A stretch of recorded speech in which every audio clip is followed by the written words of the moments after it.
E aí você formou, fez essa pós, 2014, mas o canal é de antes disso, não é? Sim, na verdade eu comecei eu escrevi inicialmente artigos jurídicos, né?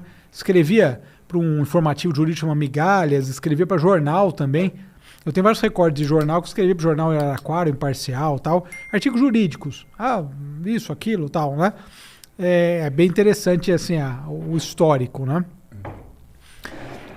E daí eu comecei a escrever em 2004, na verdade eu escrevi uma matéria sobre os 40 anos do Mustang.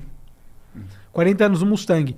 Daí essa matéria meio que acendeu uma luz. Sim, sempre gostei de carro desde criança, mas essa matéria eu falei, pô, que interessante escrever matéria de carro, né? Escrever artigo tal de carro e tal.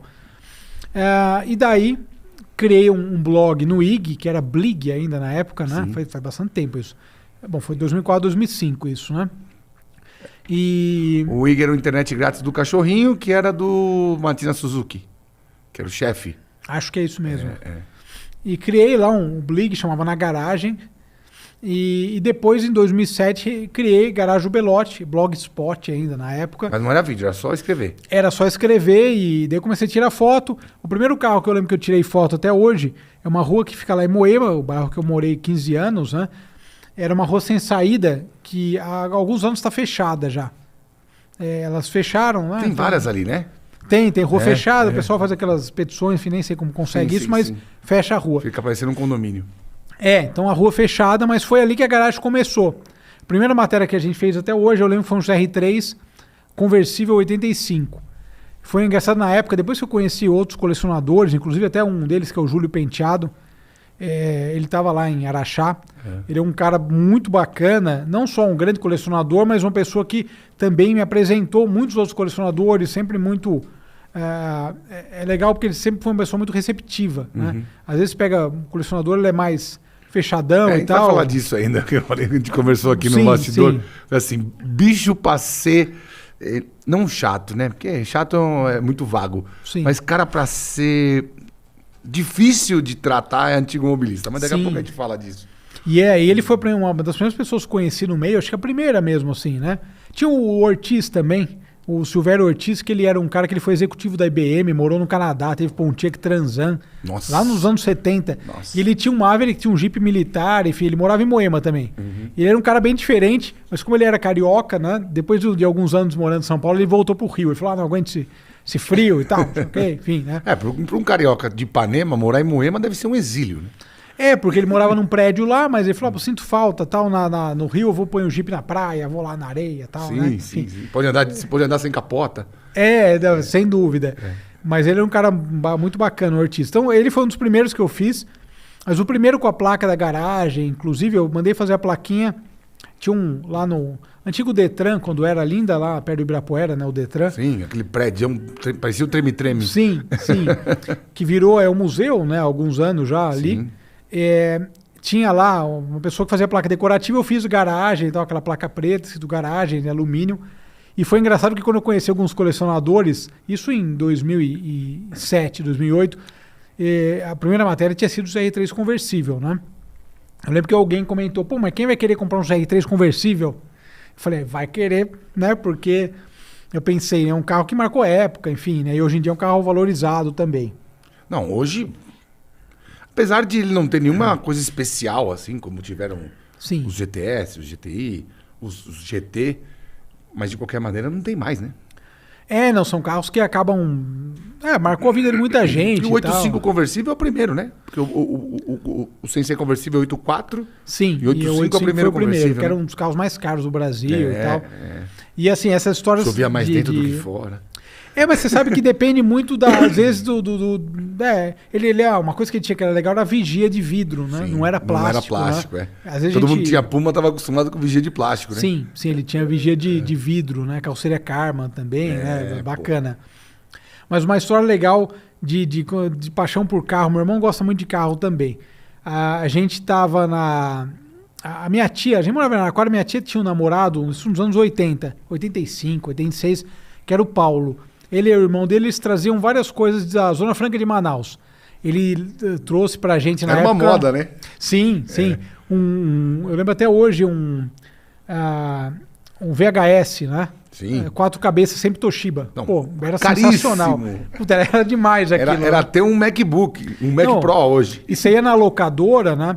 Ainda tinha as fichinhas, né? A Aquara tinha uma locadora chamada Studio 4, não sei se tem ainda, faz tempo, né, que eu não acompanho lá. Mas tinha as fichinhas, né? Aí você ia lá, ficava, né? Eu assisti Agarre-me Se Puderes umas 500 vezes nesse videocassete. E esse cara, o Paulo, eu lembro até hoje, como se fosse hoje. Ele chegou um dia em casa, ele tinha acabado de comprar um Gol GT. Gol GT 0, em 85 ou 86. Cara, pra quem assim, é mais novo, não imagina muito. Mas andar com Gol GT em 86 era tipo andar de Ferrari hoje, assim. não digo Ferrari, vai. Era andar de A45 meio... AMG. Sim, isso aí, assim, e muito mais exclusivo, né? Isso, porque, lógico, hoje em dia você tem, claro, muito felizmente, né? Com a reabertura de importação há mais de 30 anos e tal, a gente tem uma opção, tem muito carro legal, enfim, né? Você vê muitas pessoas são acostumadas a ver, né? Mas esses carros eram tipo naves, assim, né? Isso mesmo. Por isso eu gosto fora de série também, né? O Miura era um negócio de outro mundo, né? Santa Matilde também, GTB. Sim, eram carros legais, assim, no nosso contexto de importação fechada e tal. E a gente foi dar uma volta lá na Fonte Luminosa, que é a Avenida Europa de Araraquara, não sei se continua sendo, mas... Onde é o estádio, né? Sim, tem um estádio ferroviário que virou uma coisa grande, né? Sim. Eu lembro na época eu cheguei aí com os meus primos em alguns jogos lá da ferroviária, mas nos anos 80 a ferroviária não estava muito bem. Ela foi grande nos 60 e 70, né? Sim.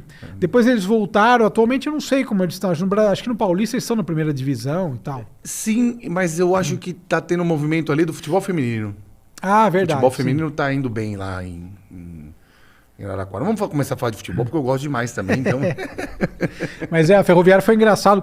E até só falando de futebol, abrindo um parênteses para carro, uma vez eu fui com os meus primos, com um dos meus primos e os amigos dele de faculdade, que eles usavam na Exalc, lá em Piracicaba, né, agronomia. Esse é um dos meus primos mais velhos. E eu lembro que a gente foi nesse jogo da ferroviária, a ferroviária ganhou de 3-0, 4-0, sei lá. E tinha um cara chamado, acho que era Volney. E esse cara, depois eu fiquei sabendo que ele foi um dos maiores artilheiros da ferroviária. E outro dia um cara comentou no meu canal, que eu sempre falo lá de Araraquara e tal, e falou que era o tio dele, era o Volney. Falei, pô, incrível, né? Fui no jogo... Viu o Volney arrebentar. Foi incrível. Quem veio da ferroviária de Araraquara foi o Dudu, que jogou no Palmeiras na segunda academia dos anos 70. Era Dudu e Ademir da Guia. E o Dudu era de Araraquara. O Dorival Júnior, que é o técnico do Flamengo, sim, é sobrinho desse Dudu. Ah, que interessante. Tinha o meu vizinho de prédio, lá no edifício Aristocrata, que ficava nessa Avenida Portugal, que era o Marcão, foi um dos artilheiros da ferroviária e tal. Ele tinha um Opala. Interessante, eu lembro das pessoas pelo carro. Mas enfim, daí criei o blog, né? Depois ele acabou crescendo mais. E daí eu comecei a fazer uns vídeos muito simples, assim. Tipo, o proprietário ficava do meu lado, daí eu mostrava a parte inteira. Quando eu tava na parte de trás ou na frente... Quando você entrou, ele falava, não. Não. Sua calça jeans tem rebite? Pois é, não, tem isso também. Dependendo do veludo ali do sofamento. Mas foi engraçado porque... Então eu fazia isso e quando eu tava atrás do carro para pegar o ronco do motor, ele entrava e saía. Sim. Daí um dia a gente foi gravar com o Ferrari F355. Que esse carro é do Mário Hofstetter até hoje. Sim. Nossa, sim. Que carro lindo. A dele manual, tem um escape original. Sim, que muita gente coloca o tube e outros Mário Hofstetter é do Hofstetter Cortada? Sim, do Hofstetter. Ele é um cara muito bacana de conversar, enfim, tem muita história também. Ele criou o carro com 17 anos e tal, né? Sim. Não, e foi um marco, assim, de design pra mim. Era uma mistura de Diablo com cinzeta, né? Era uma coisa... Sim, ele teve a inspiração no Lamborghini, né? Também o Countach. É muito bacana, né? O Lamborghini Carabo, que era um protótipo, enfim. Mas o bacana do Hofstetter, enfim, ele é um cara muito legal de conversar. Mas daí a gente fez, né, esse vídeo aí, voltar. Só que ele demorou muito para voltar, porque não sei se teve... Alguém parou para elogiar, isso acontece. Legal, tal. E daí demorou mais. Eu tive que aprender a editar, né? Eu não editava os vídeos, era uma coisa assim, direta, né? Sim. O primeiro vídeo... Igual eu faço lançamento com o celular. Pra sair no dia ali. Não, exatamente. O primeiro vídeo do canal foi com o Mini. A gente gravou até no Panambi. No Vilarejo Panambi, né? O proprietário morava lá. Era um Mini Cooper e esse vídeo é engraçado porque ele só vem, para e dá umas aceleradas. E nesse vídeo entra uma mensagem de de celular, alguma coisa que entra no meu telefone. Tá no vídeo. Sim. Ficou eternizado. Esse é o primeiro vídeo do YouTube? Sim, primeiro vídeo do YouTube. E você replicava nesse blog garagem que você tinha? Sim, se eu replicava lá. Punha até nos outros. O YouTube acabou ficando no fim, acabou se destacando mais, mas usei Dailymotion, né? Ainda tem acho que alguma coisa lá, e algumas outras coisas. Mas foi curioso porque daí eu comecei a editar com aquele programa do Windows de edição de vídeo, que é o Movie Maker. O programa básico. Toda criança vai mexendo no negócio lá. Eu não consigo ainda. Não, eu comecei a editar com aquilo e daí demorava um tempão, porque ele não é muito bom. Tudo bem, os arquivos não eram pesados, nada, era aquela qualidade de celular da época, né? De câmera, aliás, né? Nem de celular. O do Mini foi celular, mas enfim. Daí eu falei, mas eu acho que eu tenho que chegar uma hora, eu tenho que dar uma cara pra garagem, sabe assim? E eu falei, isso em 2011. Eu falei, eu tenho que começar a apresentar, sei lá, fazer alguma coisa diferente, né? Porque era só um vídeo de carro mesmo, ninguém sabia. Sim. Você não falava, eu sou o Renato Belotti? Não, o vídeo não aparecia nada, era meio que, não era bem anônimo, mas assim, era uma coisa meio por aí.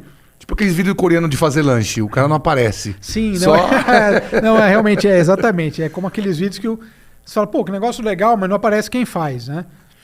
E daí, em 2011, eu escrevi para uma revista chamada Driver, né? Que foi o primeiro lugar que comecei a escrever. Do Décio, sim.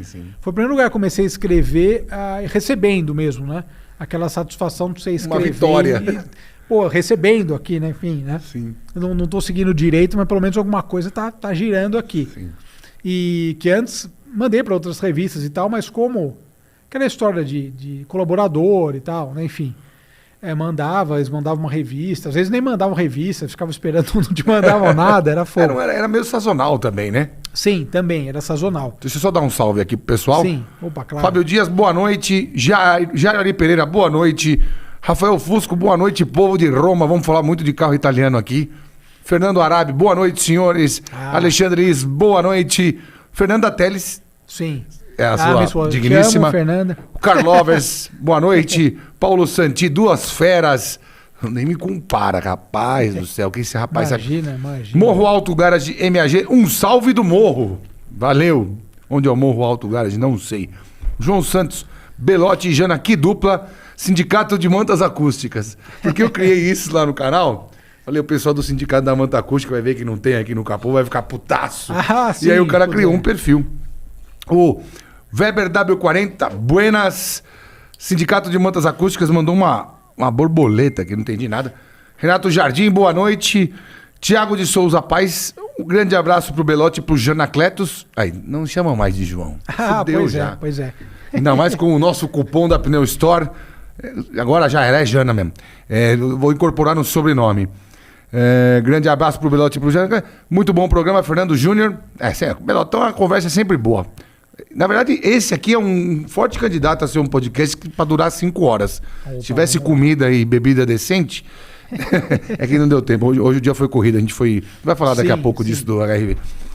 Fernando Júnior, muito bom programa. Boa noite, Jane Belotti, Vitor Carvalho, Cleiton Vidal Live Show, Alexandre Zerner, Dali Sindicato do PQP. Boa noite, dupla top, Marcos Segura, Marcelo Moreira e o Ricardo Capim. O Ricardo Capim aqui, ó. Boa noite, Belotti João. Estou de olho no Fusca. Já tá de olho aqui, ó. Ele quer mandar. O Ricardo Capim, ele sempre manda os superchats. Ele quer levar tudo. Deixa os outros participarem, Renato. Ô, Ricardão, brincadeira. Bom, como você já sabe, quem viu desde o começo, superchats aí. Temos como prêmio o Fuscão 1500 de miniatura, a camisa Lacoste do Mac One e o bonezinho do Hamilton. Quem mandar, vai mandando aí. É leilão mesmo? E aí eu também leio sua pergunta. Aproveito e leio. Voltando à vaca quente. Bom, daí, em 2011, resolvi começar a apresentar e escrever para Driver. Eu conheci um proprietário que ia vir aqui num Track Day em Interlagos com Lamborghini. E daí foi interessante porque ele falou, não, pode fazer, tal. Enfim, tem um tempo antes de entrar na pista, fica à vontade e tal, né? Esse vídeo tá no canal e é muito engraçado, porque esse vídeo eu fiz um roteiro de 500 páginas, né? Eu decorei daí o roteiro. O começo a gente vai armado até os dentes. Eu decorei aí o roteiro. Não, pois é. Não, exatamente. Eu decorei esse roteiro e muito tenso, né? Porque Porque assim, quando você fala atrás da câmera é uma coisa, depois você fala na frente da câmera, né? É diferente. Mas foi muito engraçado, porque eu fiz o roteiro e tal, né? Daí chegou lá, ele falou, pô, beleza, tem 10 minutos pra entrar na pista, fica à vontade, o carro tá lá, tal, pode entrar e tal, né? Depois, botei a câmera lá, falei o roteiro todo tenso. Quando eu olhei na câmera, quando eu fui ligar ela, na verdade eu desliguei. Desliguei a câmera. Quem nunca? Daí eu saí do carro. Era GoPro? Não, era uma câmera de... você usou uma ventosa? Uma câmerazinha com uma ventosinha simples, né? Sim, sim. E daí foi engraçado porque eu falei, puta, eu preciso gravar de novo e tal, né? Daí falou, 3 minutos pra entrar na pista, fica à vontade. Pô, eu usei 7 pra gravar isso, né? Esse dia foi muito tenso, mas foi engraçado porque, enfim, foi o começo, né? O começo é delicioso quando você olha pra trás, mas no dia lá, é a caganeira.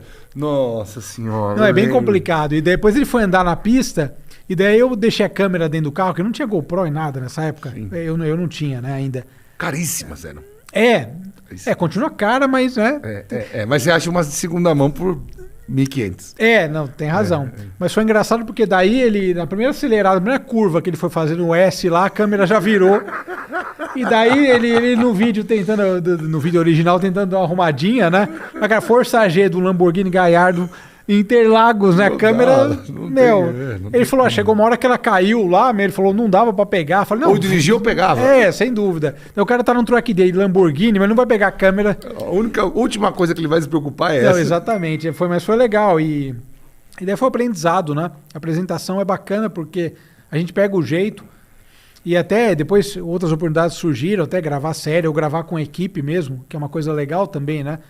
Gravar com uma equipe. Geralmente eu gravo sozinho, mas já tive a oportunidade de fazer coisas e gravar com equipe.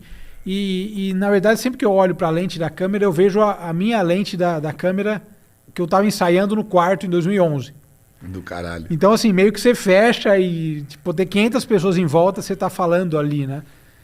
Bom, seu caso também é parecido, você pega aquela intimidade, assim, digamos, exatamente. Né? Quando o cara fala eu viro o bicho.